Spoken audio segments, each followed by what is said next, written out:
When new games launch, you hope they do well. It's impossible to gauge whether they ultimately will or not, but the hope is always there. Naturally, when a game you're enjoying doesn't perform as well as you'd like, it's kind of disappointing. One, because nobody else will mirror your sentiment about how good the game is, and two, because it likely doesn't bode well for the game's future. And that's what we're here today to discuss. Counterside, a beautiful gacha game that released less than 2 months ago. Before we go any further, I just want to take a moment here to thank all of the absolute chads and chadettes that support this channel via Patreon. You're all freaking legends, seriously, each and every single one of you. I would offer to give each of you a kiss, but I suffer from severe intimacy issues.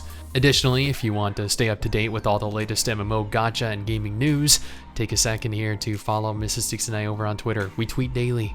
Counterside was a very fun game. I have a dedicated video up on it as part of my worst gacha ever series, and I will have a link to that in the end of the video if you want my genuine thoughts on it. It did a lot right. It had some outstanding graphics, great combat, a lot of content, fair launch rewards. Even the community seemed to receive it relatively well. And while I can't see Sensor Tower stats dating back more than a month, I did manage to locate the exact information that I was looking for pertaining to both May and June's combined total earnings. While the game managed over 1 million downloads in its first month of life, it also made $1.5 million. That was actually honestly significantly lower than I would have expected, especially given none of the top 20 gacha games make less than $2 million per month, literally years after existing. What this means is that even during its launch window, the time when the game was at its peak in terms of popularity, it made such a little impact that it went over almost completely unnoticed.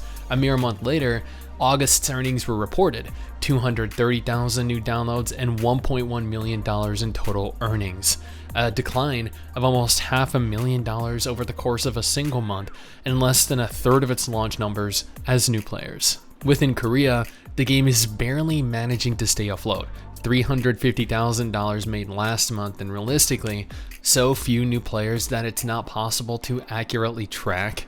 Counterside is the prime example of a fun game that just nobody is interested in, which is honestly kinda sad to see, as I genuinely did have a lot of fun in it, and given the steep decline that is already present, there's no doubt that it will continue along this trajectory probably quite rapidly, as many gacha games seem to be doing these days, which honestly begs the question, why are so many gacha releases doing so poorly?